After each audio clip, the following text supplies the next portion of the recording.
I have the honor of being the closing keynote, but I don't want to do it. I don't want to leave. I want to keep this going. Any of you want to keep this going? Yeah?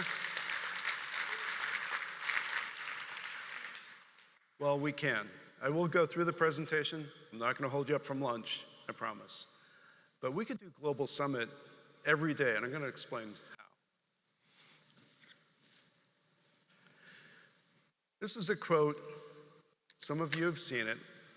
But at the end of every year, Terry Reagan, our CEO, sends out a letter to all employees. And it kind of summarizes the year and what's ahead. But the close is always this, and it's been this way for decades. We are here for all of you. It's not the other way around. Business as usual for us is not just selling a license or a subscription.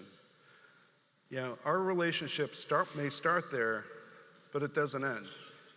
It doesn't end after the first support call or the first online course. We're your partner forever. And with many of you, we've been partners for decades. And if you think about it, we all have to adapt and collaborate together. The last 2.5 days has been about collaboration more than anything else. Collaborating on suddenly bears. Suddenly there's an opportunity or a challenge in front of us. If there's a bear in front of you, please call Susan. But if there's an opportunity or a challenge, call us. We want to be engaged. Markets around you change, technology changes, what your management wants changes, what your customers need and want changes, even what your employees want changes. So we all adapt to change together. I'd like to talk about a few stories since the last Global Summit of how we've engaged with customers. Just to highlight, we're not business as usual. We can think creatively together. This first story starts in Germany with this solution provider. We've been partners for a long time. And their business is growing, and that's good. They won a really big deal with a really big client in Sweden. The issue was that client, it's a great opportunity, they want a lot of new functionality the solution provider had in the roadmap but didn't have yet. And by the way, they want it now because they want to go live and get value right away. So the solution partners approach, their plan A approach was, we'll swarm it with developers. Developers are creative, imaginative. In fact, it's developer day, right? So we'll just send developers on site and we'll try to get it done. But it's kind of risky and it could cause delays. So we put our heads together with this solution partner from Germany. We said, are there other possibilities? Can we think about the greatness of going live and see the problem and think about a different way to approach it? And the different approach we came up with for Plan B was to say, install your solution as is and put Iris next to it and build all of your new functionality and everything the customer wants and do it there. Because you know how to install your solution and get it successful quickly. And this will both satisfy the customer for getting it quick and getting what they want. So this is still a work in process, but Plan B has become the focus. So by putting our heads together, we came up with a different approach. This next story is about a large system integrator, and their market is basically public health organizations at a regional level, kind of a state level in the US, county level, that type of customer. And they're a big SI. They're not an SI we've worked with previously. So they won a contract with the California Department of Human Services, which was terrific. That's a big contract. But it called for the type of interoperability that our products provide.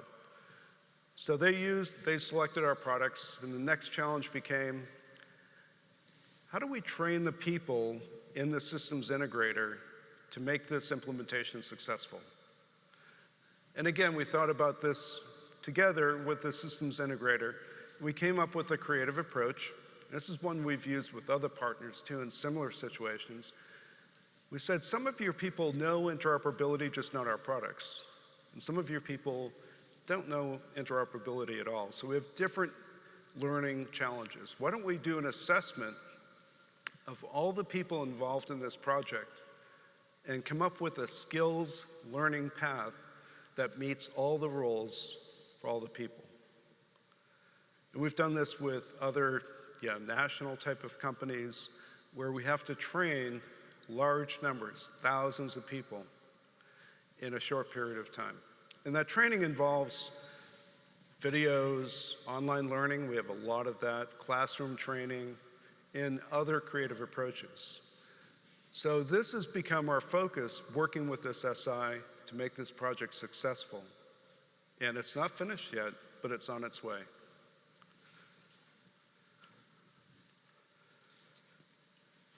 This story is about going the extra mile. In fact, this one's going an extra 2,500 miles.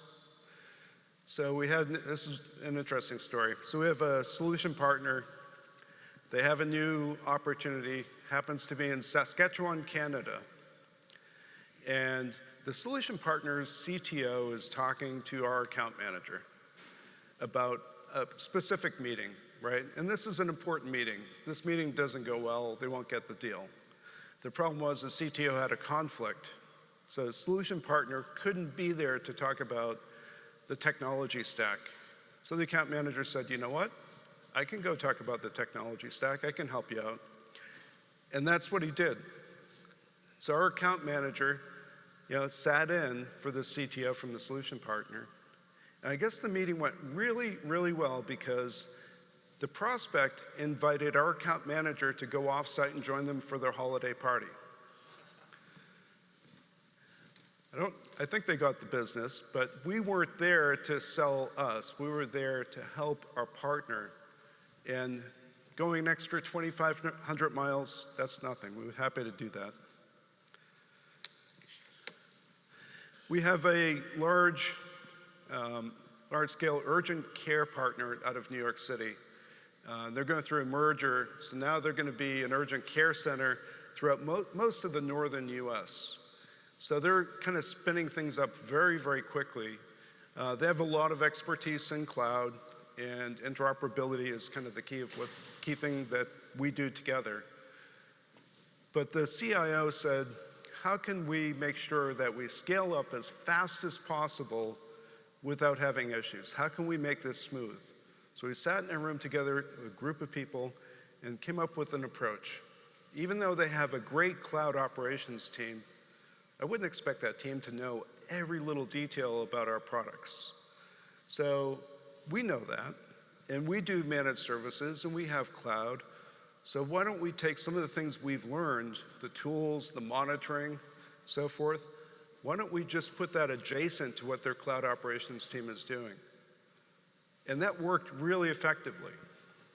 So far, we've avoided 3 outages in that environment by working together. That's not business as usual. And this last story is about expansion. We're a worldwide company. This is not a geopolitical map, by the way, just there to illustrate we have people everywhere. So we have a very successful EMR partner in China, and they focus on the public health market. Very successful. They are looking at maybe selling into other markets where there aren't EMRs, Indonesia and so forth. They haven't made any decisions yet, by the way, but they're talking to our sales, marketing team, clinicians who understand how healthcare works in those regions. And they're using that information to make an assessment of whether or not they want to branch into those markets. What we'd love to see most is all of you expand throughout all of the world. That would be incredible. So as you're thinking about these new things in front of you, think of us. So we can help in lots of different ways. Starting with education and certification, we've done a lot to partner with lots and lots of customers of all sizes, small to very, very large. We can come up with creative training programs that develop skills, and if you're interested in assessing those skills through certification, we have a legally defensible certification process. We have solution architects that can look at the architecture of what you're building and give you input. We have capacity planning, so if you're looking at infrastructure and how it's going to scale up, we have a ton of experience doing that and people to help you through that. We've been talking about innovating all week. I think you can see that we are eager to innovate with you. We can help you take an application that's been around for a while and help you optimize it. We know a thing or two about interoperability, so I won't say much there. Customer service is in our genes, it's their DNA. It's not just product support. It's every InterSystems person in this room is here to help you. Our mindset about helping our customers and not worrying about money, not worrying about other things, our focus is on helping you. And you've seen some of the results of marketing together with customers. We're not only helping startups be successful, we want to help all of you. So if there's an opportunity to put together, a video that explains your business, the value you bring to your customers, talk to us.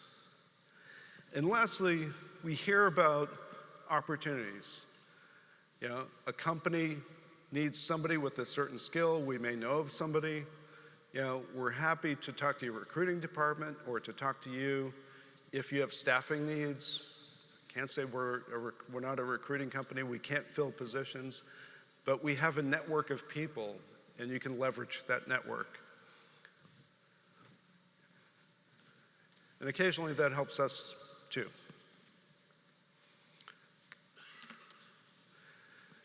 So if you have a bear in front of you, an opportunity or a challenge, engage with us. That's the call to action. If we do that, we'll have that global summit experience every single day. As you might know, I am passionate about helping people, and we're getting the word out through social media. But it's not about me. It's about kind of the DNA of the company, things you've been hearing this week, from Terry to all the other presentations about how we like to help. I'm being transparent and sharing that information through LinkedIn and other social media.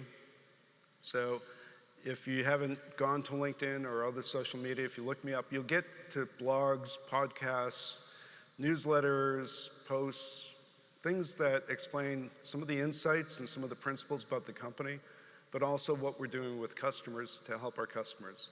So the series is called Inspired Service, and it's not just my inspiration. It's about what inspires me, all the InterSystems people out here, and all of you. I've talked to a lot of you this week about some of the amazing things that are happening. It's really impressive.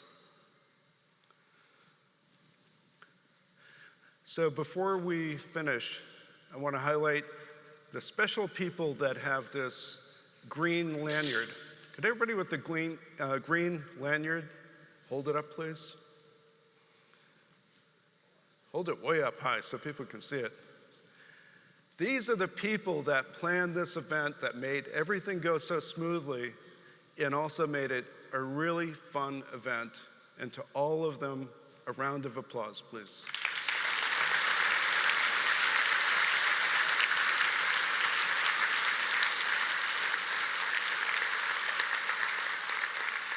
It's a lot of work and a lot of planning, and I really appreciate what they do. And with that, I thought I had one more slide.